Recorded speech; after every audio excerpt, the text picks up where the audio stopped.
క్రైస్తలో దేవాతి దేవుని నామాన్ని బట్టి ప్రతి ఒక్కరికి మా హృదయపూర్వకమైన శుభాభివందనాలు తెలియచేస్తూ ఉన్నాం. ప్రియులరా, ఈ దినం మనం ఆత్మవరాలు ఉన్నాయా లేవా అసలు? ఈ రోజున ప్రియులరా చాలామంది ఆత్మవరాలు గురించినటువంటి విషయాలు మాట్లాడుతూ ఉన్నారు.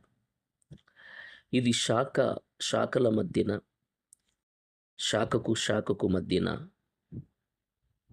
ప్రాముఖ్యమైన వివాదంగా మారిపోయింది. ఆది సంఘం ఆ కాలమందు ఈ ఆత్మవరాలనే దేవుని వాక్యం స్థిరపరచబడింది. ఈ ఆత్మవరాలు వలననే ప్రపంచమంతా స్వార్థ వ్యాప్తి చెందింది. లక్షల మంది క్రీస్తు వైపుకు తిప్పబడ్డారు. కానీ నేడు ఇదే అంశం సంఘాన్ని ముక్కలు చేస్తుంది. ఈ రోజున ప్రియులరా, ఇదే అంశం వివాదాలకి, విప్లవాలకి కారణమైపోయింది. సంఘాల మధ్యన విపరీతమైన దూషణలు అధ్యాయం పోసుకుంది. సంఘాలు, స్నేహాలు చెదిరిపోయి, సంఘాలలో ఉండవలసినటువంటి ప్రేమ చెదిరిపోయి, విరోధులై ప్రేమ లేని పాపులుగా మిగిలిపోతున్నారు. ఇది ఎంత బాధాకరమైన విషయం ప్రియులారా! క్రీస్తు తన స్వరక్తం ఇచ్చి సంపాదించుకున్నటువంటి సంఘం ఇలా చేల్చబడుతూ ముక్కలు చేయబడడం దేవునికి ఇష్టమా? దేవుడు కోరుకునేది ఏమిటి అనంటే, సంఘము దేవుడు తన రక్తం ఇచ్చి సంపాదించాడు. ఇది నీ వలన కాదు, నా వలన కాదు. ఇది యేసయ్య రక్తము ద్వారా, క్రీస్తు రక్తము ద్వారా సంపాదించుకున్న సంఘం. ఈరోజు చాలామంది ఆత్మవరాలు సంఘం ఎత్తబడే వరకు నిలిచి ఉంటాయంటే, మరికొంతమంది లేదు క్రీస్తు శకం 96వ సంవత్సరంలోనే నిలిచిపోయి అంటారు. మరికొంతమంది అయితే ఆత్మవరాలు పునాదిగా ఊపిరి ఏర్పడ్డాయని చెబుతారు. ఆత్మవరాలే ఉన్నాయి అని మాట్లాడతారు. ఇంకో ప్రక్క ఆత్మవరాలు నిలిచిపోయాయని చెబుతారు. సంఘాలు ఏర్పడ్డాయి. ఈ రోజున చాలామంది మనం ఆలోచన చేస్తే, చాలామంది జీవితాల్లో ఆత్మవరాలనే పునాదిగా, ఊపిరిగా ఏర్పడిన శాఖలైతే,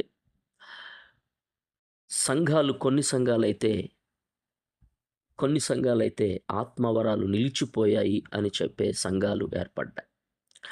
కొన్ని సంఘాలైతే కేవలం ఆత్మవరాలని వ్యతిరేకించడానికే ఏర్పడ్డాయి. ఈ రోజున మనం ఆలోచన చేస్తే గనుక, ఇంకొంతమంది అనేక పుస్తకాలు, ప్రసంగాలు రాస్తూ ఆత్మవరాలు లేవు, ఆత్మవరాలు ఆగిపోయినాయి అని చెప్పి మాట్లాడేవాళ్ళు ఉన్నారు. ఈరోజు మనం ఆలోచన చేస్తే గనుక, ఆత్మవరాల్ని నమ్మేవారి ఉద్దేశం ఏంటంటే, వీళ్ళు ఆత్మవరాలు ఉన్నాయని, ప్రియులరా, బైబిలు అధ్యాయాలు రాయబడ్డాయని, అలాంటి వరాలు నిలిచిపోతాయంటే అలా చెప్పే వాక్యాలు కూడా ప్రియులరా సూటిగా దేవుడు రాయిస్తాడు. కానీ అలా ఎందుకు రాయబడలేదు? అయినా అద్భుతాలు, స్వస్థతలు దేవుడు జరిగిస్తాడు. ఆత్మవరాలను మాత్రమే అనుకోవడం లేదు. పాత నిబంధనలో ప్రవక్తలు చేయలేదా? అప్పట్లో యోవేలు ప్రవచనం నెరవేరడం లేదా? అయినా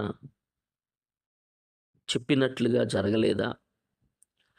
మీరు అపవాది సంబంధులు కాబట్టి దేవుని శక్తి దూషిస్తూ వరాలు లేవంటున్నారు అని వారు విమర్శిస్తున్న పరిస్థితి మనం చూస్తున్నాం. ఆత్మవరాల్ని నమ్మేవారి ఉద్దేశం ఏమిటి అని మనం ఆలోచన చేస్తే, దేవుడు సమాధానానికే కర్త గాని అల్లరికి కర్త. ప్రియులారా, మనం ఆలోచన చేస్తే ఆత్మవరాలు నమ్మని వారి, అంటే ఆత్మవరాలు లేవు అని చెప్పేవారి వారి ఉద్దేశాన్ని మనం గమనిస్తే గనుక, దేవుడు సమాధానానికి కర్త గాని అల్లరికి కర్త కాడు. కేకలు వేసి అల్లరి చేసి పరిస్థితి అపవాదికే గాని దేవునికి కాదు. ప్రవచనాలు, భాషలు నిరర్ధకమవుతాయని, పూర్ణమైన బైబిల్ వచ్చినప్పుడు పూర్ణము కాని వరాలు ఆగిపోతాయని వాక్యంలో ఉంది కదా అని 1 కొరింథీ పత్రిక 13వ అధ్యాయంలో వారు చూపిస్తారు. మీరు అద్భుతాలు చేసేది దెయ్యాలు శక్తితోనే, మీరు దేవుని శక్తితో కాదు అని దెయ్యపు దాసులు అని దూషిస్తారు. ఈ రోజున మనం ఆలోచన చేస్తే దెయ్యానికి వ్యతిరేక అయిన దేవుడు పేరట అద్భుతాలు చేస్తూ క్రీస్తులోనికి ఆత్మలను నడిపించడం కదా అని వీళ్ళు ఆలోచించరు. ఆత్మవరాలు పరలోకానికి చేర్చేవి కాదు కదా, వీరి కోసం ఎందుకు విరోధమని వాళ్ళు ఆలోచించరు. వాళ్ళంటే వీళ్ళకి చిరాకు, వీళ్ళంటే వాళ్ళకి అసహ్యం. తగవులు, తెగదింపులు, గొడవలు, ఇవన్నీ మనం ఆలోచిస్తున్నట్లయితే మనుషులు ఆత్మవరాలకి ఇస్తున్నటువంటి ప్రాధాన్యత, ఆత్మవరాల విషయములో వారి ఉద్దేశం చూసాం. మరి అసలు ఈ విషయంలో దేవుని ఉద్దేశం ఏంటి అని ఆలోచించేవాళ్ళు మనకి కనబడడం లేదు. దేవుని వాక్యం ఒక వ్యక్తికి ఆత్మ పొందుకోవడానికి, పొందుకున్న ఆ ఆత్మ అతనిలో ఫలించడానికి ఎక్కువ ప్రాధాన్యత ఇస్తుంది కానీ ఆత్మవరాలకు మాత్రం మరి అంతగా ప్రాధాన్యత ఇవ్వడం లేదు. ఈ రోజున ఈ వరాలని అపోస్తులు కేవలం ప్రజలను దేవుని వాక్యం వినడానికి, ఆ శక్తిని కలిగించడానికి మాత్రమే ఉపయోగించారు. ఎందుకంటే ఈ వరాలు మనుషుల హృదయాలను కేవలం త్రిప్పగలవు అంతే. ఆ హృదయాలు మారాలంటే, మారు మనసు పొందాలంటే అది దేవుని వాక్యం వలన మాత్రమే సాధ్యం. ఈ ఆత్మవరాలు మనం ఆలోచన చేస్తే గనుక, ఒక వ్యక్తి రక్షింపబడిన తర్వాత, మారు మనసు పొందిన తర్వాత, ప్రియులారా, రక్షింపబడని వ్యక్తి స్వస్థత పొందుకుని మరల లోకంలోకి వెళ్ళిపోవచ్చు. కానీ వాక్యము ద్వారా పట్టబడిన వ్యక్తి, అంటే అద్భుతం జరగదు అని చెప్పడం లేదు. అద్భుతాలు చేస్తాడు దేవుడు, కార్యాలు జరుగుతాయి. అయితే మనం గమనిస్తే గనుక ఈ అద్భుతం వల్లనే పరలోకానికి వెళతాడు అనే విషయం ఏం చెప్పలేం. ఒక వ్యక్తి మారు మనసు పొంది రక్షింపబడితేనే దేవుని రాజ్యానికి వెళతాడు. ఈ ఆత్మభారాలు పొందితే పరలోక ద్వారాలు తెరవబడతాయని కానీ ఎక్కడ రాయబడలేదు. సువార్త వ్యాప్తికి మాత్రమే ఇవి దోహదపడతాయి. మత్తయి సువార్త 11వ అధ్యాయం 20-21 వచనంలో, అదేవిధంగా 7వ అధ్యాయం 21 వచనం, 22వ వచనంలో మనం చదువుతాం.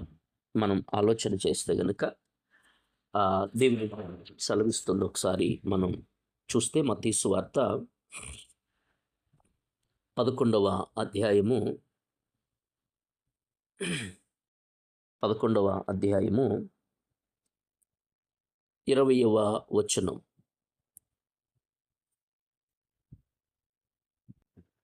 20వ వచనం, పిమ్మట ఏ పట్టణములలో ఆయన విస్తారమైన అద్భుతములు చేసెనో ఆ పట్టణముల వారు మారు మనసు పొందకపోవుట వలన ఆయన వారి నిట్లు గద్దింపసాగెను.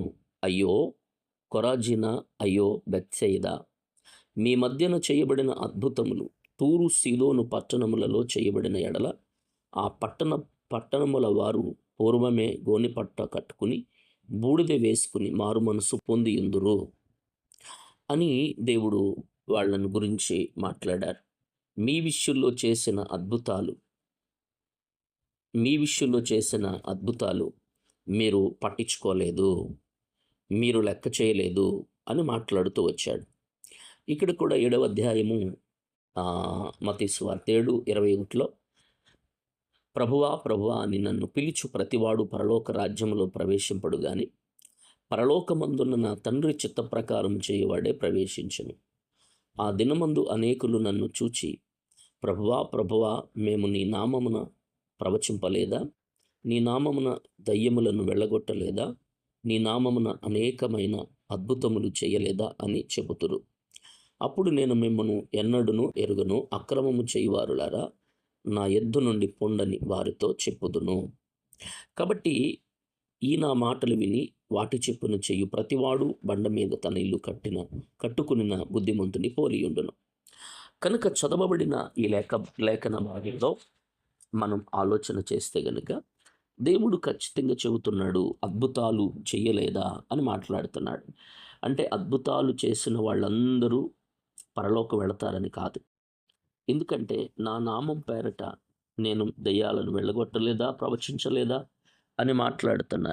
అప్పుడు దేవుడు అంటాడు కదా, అక్రమము చేయువారులారా నా యొద్ద నుండి పొండి అని దేవుడు మాట్లాడతాడు.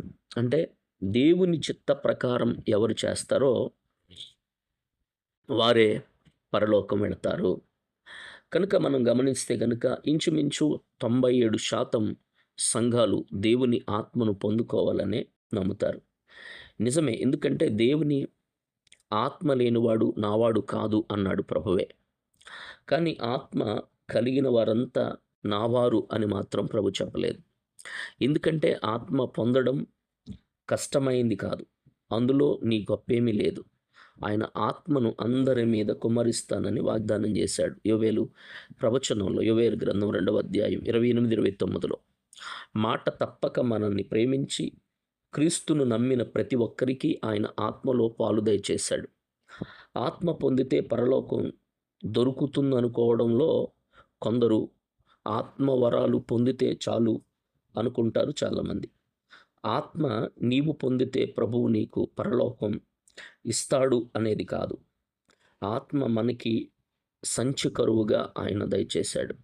వాక్యంలో మనం ఆలోచన చేస్తే కనుక ఎఫెసీ పత్రిక 1:13-14లో అది నీకు ఒక అడ్వాన్స్ అని మాత్రమే చెప్పడం. ఎందుకంటే దేవుని రాజ్యానికి నువ్వు వెళ్ళడానికి ఆ ఆత్మని నువ్వు పొందుకున్న తర్వాత అది నీలో నెరవేర్చబడాలి.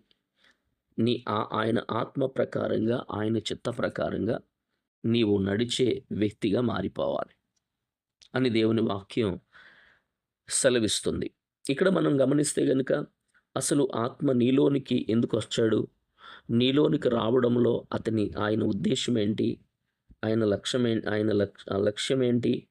ప్రభువే ఆత్మ ప్రభువగు ఆత్మ మనల్ని మహిమ నుండి అధిక మహిమకు మార్చాలని, పోలికలో మనం మార్చబడాలని దేవుడి వాక్యం చెప్తుంది. 2 కొరింథీ 3:18లో.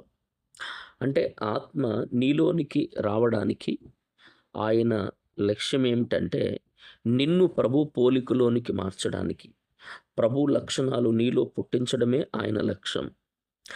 గలతీ పత్రికలో 5:22లో ఆయన మనం చూడగలం. ప్రేమ ఆత్మఫలం ఏమనగా ప్రేమ, సంతోషం, సమాధానం, దీర్ఘశాంతం, దయాళత్వము, మంచితనం, విశ్వాసం, సాత్వికం, ఆశా నిగ్రహం. ఈ లక్షణాలన్నిటిలో వచ్చినప్పుడు నీవు పొందిన ఆత్మ నీలో ఫలించినట్లు. అందుకే ఈ లక్షణాలని ఆత్మఫలము అని వాక్యం చెబుతుంది. ఆత్మ పొందడం నిజంగానే కష్టమైన విషయం కాదు. వరాలు పొందడం అంత ప్రాధాన్యము కాదు, కానీ ఫలించడమే గొప్ప విషయం. అత్యంత ప్రాధాన్యమైనది ఏంటి అంటే ప్రభువు పరిశుద్ధాత్మ లక్ష్యం. కానీ నీవెందుకు ఈ ఆత్మవరాలను వివాదంగా మార్చాలని, ఎందుకు శత్రుత్వం పెంచుకొని పరలోక మార్గాన్ని చెరిపేసుకుంటున్నావు? వరములు లేవంటున్నావు. ప్రియుల ఆలోచన చేస్తే వరములు లేవంటున్న వాణ్ణి పురుగులా చూస్తున్నావు. వరాలు ఉన్నాయి అనేవాణ్ణి దయ్యపు అనుచరులు అంటున్నావు. నీవు క్రీస్తు చూపిన మార్గములోనే నడుస్తున్నావా? లేదంటే ఒకసారి ఆలోచించు. ఆత్మవరాలు ఉన్నాయి లేవని కొట్టుకునే వారు పరలోకంకి వెళతారా? ఆత్మ నీలో ఫలించాలని దేవుడు కోరుకుంటున్నాడు. ప్రభు కోరుకుంటున్నది ఏంటో తెలుసా? నీవు ఫలించాలి. నీలో ఉన్న దేవుని ఆత్మ ఫలించాలని, క్రీస్తు యేసునకు కలిగిన మనసు నీవు కలిగి ఉండాలని దేవుడు కోరుతున్నాడు. ఆత్మ వరాలు పొందాలన్నది ఆజ్ఞ కాదు. ఆత్మ వరాలు పొందడం పాపమని ఎక్కడా రాయబడలేదు. దయ్యపు లక్షణం గూడా గాదు. ప్రియులారా, గమనిస్తే గనక దేవుని ఆజ్ఞ ఏమిటి అనంటే మనం పరలోకం చేరాలి. ఆత్మ వరాలతో అద్భుతాలు చేస్తే పరలోకం పొందేస్తామని ఏ వాక్యం చెప్పడం లేదు. మత్తయి సువార్త 7:22లో మనం చూసాం. ఆత్మవరాలు ఉన్నాయని ఏ నమ్మకము అయితే ఆ వరాల్ని సువార్త పరిచర్యలోను నీ జీవితంలోను వాడుకో. అది తప్పు అని ఎక్కడ రాయబడలేదు. కానీ దానితో తృప్తి పడితే మాత్రం తప్పే. ఎందుకంటే ఆత్మ ఫలం నీలో ఉండాలి. అందుకోసమే ప్రయాసపడు. ఆత్మవరాలు నిలిచిపోయాయి అన్నది నీ ఉద్దేశం అయితే అది నీ ఇష్టం. కానీ వరాలు ఉన్నాయి అన్నవాళ్ళు లేవని, వాళ్ళ మీద లేవన్న వాళ్ళ మీద, ఉన్నాయన్న వాళ్ళ మీద తగువులాడుకుని శత్రువులుగా మారిపోతే మీరు ఫలించరు. దానికి బదులుగా నరకాగ్నిలో వేయబడతారు. ప్రియులారా, గమనించాలి. ఆ నరకానికి పోవడం దేవుని ఉద్దేశమా? నరకానికి నువ్వు కొట్లాడుకుని, అందుకే వాక్యం ఏమంటారో తెలుసా? వారి వాదముల యందు వెద్దులెయ్యిరి అని వాక్యం సెలవిస్తారు. నువ్వు ఫలించాలి. నీ ఉద్దేశం దేవునికి ఇష్టకరంగా ఉండాలి. ఇక్కడ మనం గమనిస్తే గనుక వాక్యం ఏం చెప్తుందో తెలుసా? నీ ఉద్దేశం కోసం, నీ ఉద్దేశాన్ని నిజం చేసుకోవడం కోసం బల్లగుద్ది ప్రసంగాలు చేసి పుస్తకాలు రాయడం వలన నష్టమే కానీ ఉపయోగం లేదు. దేవుని ప్రియులరా, గమనిస్తే కనుక దేవుని పేరట మనము ఫలించడానికే ప్రయత్నించాలి. నీ ఉద్దేశం వ్యక్తం చేయడానికి కానీ, వాదించుకోవడానికి కానీ అది నీకు మంచిది కాదు. ఆత్మ ఫలాన్ని, ప్రభు లక్షణాన్ని ఒకే మాటలో రాయగలిగితే ఆ మాట ప్రేమ. అందుకే ఆత్మ ఫలములలో మొదటిది అదే ప్రస్తావించబడింది. ప్రియులరా, గమనించాలి. మిగిలినవన్నీ కూడా చాలా మట్టుకు ప్రేమలో లీనమైపోయాయి. వాక్యములో మనం గమనిస్తే గనుక ఉదయము లేచినది మొదలు నిద్రపోయేదాకా నీ ప్రతి మాటలోనూ ప్రేమ, వాక్యములో ప్రేమ, ప్రార్థనలో ప్రేమ. కానీ ప్రేమ అని ప్రాకులాడే క్రైస్తవుడా, నీ హృదయములో నీ ప్రేముందా? దేవుని ప్రేముందా? క్రైస్తవుని మీద నీకున్న ప్రేముందా? ఈ లోకములో ప్రేమ ఎలాగూ లేదు. ఎందుకంటే లోకమంతా పాపముతో, స్వార్థముతో, ఆకర్షణతో నిండిపోయింది. ప్రేమకు జీవించే వాతావరణం లేకుండా చేశావు. వరముల కొరకు పోట్లాడుకుని ఫలములను పోగొట్టుకున్నావు. ప్రియులరా, కనీసం సంఘాల్లోనైనా ప్రేమకి చోటిద్దాం. ప్రేమ అన్నింటికంటే గొప్పదని ఎంతగానో బైబిల్ చెబుతుంది. కానీ అటువంటి ప్రేమ నేడు శాఖలకి, సంఘాలకి తల వంచుతుంది. కట్టబడ్డ కట్లబాట్ల మధ్యన బందీ అయ్యి సంఘమనే 4 గోడల మధ్యన ప్రియులరా మధ్య కొన ఊపిరితో ఉన్న ప్రేమను బ్రతికిద్దాం. ప్రేమకి స్వేచ్ఛిద్దాం. నీ సంఘపు వారిదే ప్రేమించే తత్వాన్ని కూల్చేసి ప్రియులరా, ప్రతి క్రైస్తవుణ్ణి ప్రేమించగలిగే ఫలములో నీ ఉండాలని ఈ ప్రేమ మనల్ని ప్రేమకు చేర్చేది. ఈ రోజున ప్రేమ కలిగిన నీవు, ప్రేమ కలిగి ఉండవలసిన నీవు ప్రేమ లేకుండా భయంకరంగా జీవిస్తూ, ప్రియులరా, ఆత్మవరాలు లేవని, ఆత్మవరాలు ఉన్నాయని ఇలా పోట్లాడుకుంటూ ఉంటే ఎవరు పరలోకం వెళతారు? ప్రియులరా, మీరు పోట్లాడుకుంటూ ఉండడం వల్ల, మీరు దెబ్బలాడుకోవడం వల్ల ఎవరికి ఉపయోగం? ఈరోజు గమనించాలి. మీరు పోట్లాడడం వలన కొంతమంది ఆత్మ లేదు అని చెప్పేవాళ్ళు, ఆత్మ ఉంది అని చెబుతున్న ఈ 2 శాఖల మధ్యన ప్రియులరా, క్రైస్తవ్యం ఎంత చులకనైపోయింది. క్రైస్తవ్యం ఎంత ఏలన చేయబడుతుంది. అందుకే దేవుని వాక్యం ఏమంటుందో తెలుసా? మిమ్మలను బట్టే కదా నా నామము అన్యుల మధ్య దూషించబడుతుంది, అన్యుల మధ్యన దూషింపబడుతుంది. ఆత్మవరాలు లేవని నీవు, ఆత్మవరాలు ఉన్నాయని ఆ వ్యక్తి. ఈ రోజున ప్రియులరా, ఈ ఆత్మవరాల మీదే నువ్వు పోట్లాడుకుంటూ ఉంటే ప్రియులరా, నశించిపోతున్న వ్యక్తులను నువ్వు ఎలాగ రక్షించగలుగుతావు? నీ వాక్యం విన్నటువంటి వ్యక్తులు ఏ విధంగా మార్చబడగలుగుతారు? పరలోకం ఎలా చేర్చగలుగుతారు? మనమే పోట్లాడుకుంటూ ఉంటే క్రైస్తవులుగా మనకే పడకపోతే, మనమే తన్నుకుంటుంటే, మనమే ప్రియులారా పొట్లాడుకుంటూ ఉంటే, ప్రియులారా మనలను చూస్తున్న అన్యులు ఏమంటారు? ఈరోజు గమనించావా? క్రైస్తవీయములో ప్రియులారా ప్రేమను చూపిద్దాం. క్రైస్తవీయములో ప్రియులారా పోట్లాట్లు మాని, శాఖలకున్నటువంటి తగువులాట మాని, ప్రియులారా క్రీస్తు ప్రేమను చాటుదాం. క్రీస్తు కొరకు బ్రతుకుదాం. ఇది నా విన్నపం. ఎందుకంటే ఈ రోజున ప్రియులారా చూస్తున్నప్పుడు ఎంత హేళనైపోయింది, ఎంత చులకనైపోయింది, ఎంత దారుణంగా ప్రియులారా అన్యులు నవ్వుకుంటున్నారు మనలను చూసి. సహోదరుడా, సహోదరి, విన్న మాటలను బట్టి కోపం తెచ్చుకోకుండా రోషం తెచ్చుకుని, ప్రియులరా ఆత్మ వరాల విషయమైనటువంటి అది వదిలిపెట్టి ప్రేమను చాటిద్దాం. క్రీస్తును కలిగి ఉందాం. అట్టి కృప దేవుడు మనకు అనుగ్రహించును గాక. Amen, amen. Praise Lord. పరిశుద్ధుడా, ప్రేమగల దేవా, నీకు వందనాలు.